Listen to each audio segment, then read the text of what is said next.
समय की बात है। एक गांव में सफेद साड़ी वाली चुड़ैल का आतंक था। चुड़ैल रात भर गांव में घूमती और गांव का जो भी आदमी उसे दिखाई देता उसे वो घायल कर देती।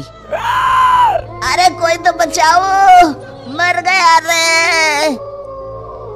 एक रात हरिया अपने खेत से अपने घर लौट रहा था कि तभी अचानक उसके सामने चुड़ैल आ जाती है। अरे बाप रे, ये चुड़ैल कहाँ से आ गई? आज तो मैं गया काम से।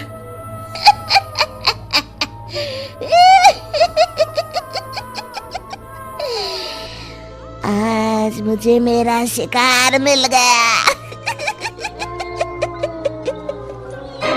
अरे चुड़ैल दीदी, मुझे छोड़ दो। जैसे ही चुड़ैल हरिया की तरफ बढ़ती है, हरिया वहाँ से भाग जाता है और अपने घर के दरवाजे पे पहुँचता है। अरे भगवान, जल्दी से दरवाजा खोलो, मेरे पीछे चुड़ैल पड़ी है। हरिया की पत्नी जल्दी से दरवाजा खोल देती है। अरे आप इतना हाफ क्यों रहे हैं? अरे मेरे पीछे चुड़ैल पड़ी है, आज तो मैं बाल बच गया। जल्दी से सभी दरवाजे और सभी खिड़कियों को बंद करके बत्ती बुझा दो। तभी चुड़ैल हरिया के घर के पास पहुंच जाती है। अरे वो आदमी कहाँ गायब हो गया?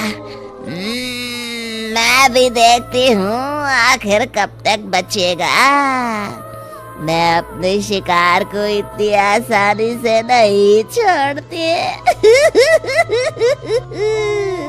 इतना कहकर चुड़ैल वहाँ से चली जाती है। वहीं दूसरी तरफ हरिया और उसकी पत्नी दोनों अपने घर की खिड़की से ये सब देख रहे होते हैं। अरे बाप रे, ये तो बड़ी डरावनी चुड़ैल थी। अगले दिन ये बात आग की तरह पूरे गांव में फैल जाती है और धीरे धीरे लोग चुड़ैल के डर के मारे शाम होते ही अपने घरों से बाहर निकलना बंद कर देते हैं। कुछ दिनों के बाद भाई, मैंने तो इस चुड़ैल के डर के मारे रात को अपने खेतों को पानी देना बंद कर दिया है। कहीं मेरी फसल सूख गई तो मैं तो कहीं का नहीं रहूंगा। साहूकार का कर्जा कैसे चुकाऊंगा? अरे भाई, पूरे गांव वालों का यही हाल है। पता नहीं ये चुड़ैल हमारे गांव में कहां से आ गई। फिर एक दिन गांव के पास वाली नदी के किनारे एक बहुत बड़े तांत्रिक के आने की बात कुछ गांव वालों को पता चलती है। वो लोग जाके ये बात गांव के मुखिया को बताते हैं। मुखिया जी, नदी के किनारे एक बहुत ही पहुंचे हुए तांत्रिक बाबा आए हैं। हमें उनसे मदद मांगनी चाहिए। मैंने सुना है वो बड़े बड़े भूतों और चुड़ैलों को अपने वश में कर लेते हैं। मुखिया जी सभी गांव वालों को लेकर उस तांत्रिक के पास पहुंच जाते हैं।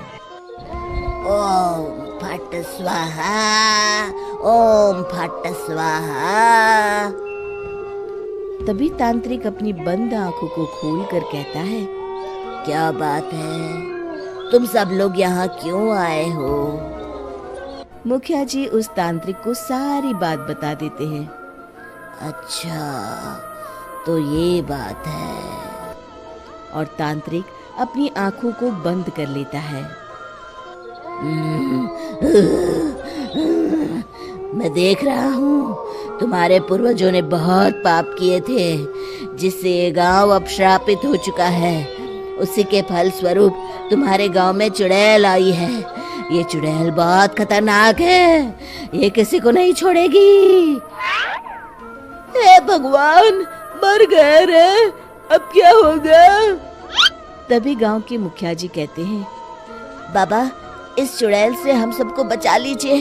कोई तो उपाय होगा। इसका सिर्फ एक ही उपाय है। सभी गांव वालों को बारी बारी हर दिन अपनी आधी फसल उस पहाड़ी के ऊपर बनी काली गुफा में छोड़ के आनी होगी। तभी उस चुड़ैल की भूख मिटेगी और श्राप का प्रभाव खत्म हो जाएगा और तुम सब जिंदा बच जाओगे। सभी गांव वाले उस तांत्रिक की बात को मान लेते हैं और वहां से चले जाते हैं। फिर अगले दिन से रोज उस गांव के लोग बारी बारी से अपनी आधी फसल उस काली गुफा के पास जाकर रखाते। कुछ दिनों बाद हरिया की बारी आती है। बाप रे, आज तो मेरी बारी है उस काली गुफा में जाने की। क्या करूं, वो तो बड़ी खतरनाक चुड़ैल है। मेरे तो हाथ पैर कांप रहे हैं। फिर हरिया डरते डरते अनाज की बोरियां अपनी बैलगाड़ी में लाद देता है। तभी हरिया की पत्नी उससे कहती है, देखो जी, संभल के जाना और किसी भी हालत में शाम होने से पहले वापस आ जाना। उस चुड़ैल का कोई भरोसा नहीं है जी। हरिया बैलगाड़ी में बैठते हुए कहता है, भगवान, मैं क्या वापस आऊंगा। लगता है अब तो मेरी खबर ही आएगी। इतना कहकर हरिया वहां से चला जाता है। रास्ते में जंगल से गुजरते हुए हरिया की बैलगाड़ी का एक चक्का बड़े गड्ढे में फंस जाता है। हे भगवान, अब ये क्या मुसीबत है। हरिया नीचे उतर के पूरी ताकत से अपनी बैलगाड़ी को गड्ढे से निकालने की कोशिश करता है।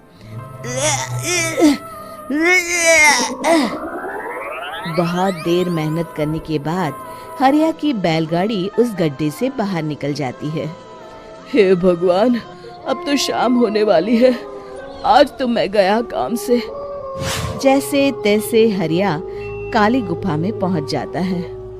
अरे मर गया रे, यहाँ तो चारों तरफ डरावना माहौल है। मैंने यहाँ आने में बहुत देर कर दी, कहीं चुड़ैल नाराज ना हो जाए। हरिया अनाज की बोरियां वहां रख के जैसे ही जाने लगता है, तभी उसे किसी के आने की आवाज सुनाई देती है। हरिया एक कोने में छुपकर अंदर देखने लगता है। चुड़ैल वहां आती है और फिर अपने चेहरे से नकली चुड़ैल का मुखौटा निकाल देती है। हरिया ये देख के हक्का बक्का रह जाता है। तभी चुड़ैल कहती है, भैया यहाँ आना। आज तो बहुत अनाज आया है, इसे मिलाकर अब हमारे पास ढेर सारा अनाज जमा हो गया है। कल ही हम इसे शहर में बेच आएंगे और माला माल हो जाएंगे। तभी अंदर से नदी के किनारे वाला तांत्रिक बाहर आता है। अरे, ये तो तांत्रिक बाबा है। हाँ, अब तो हम दोनों की जिंदगी मजे में कटेगी। गांव वालों को बेवकूफ बनाना इतना भी मुश्किल नहीं था। लोग तो तुम्हें सच में असली चुड़ैल समझते हैं।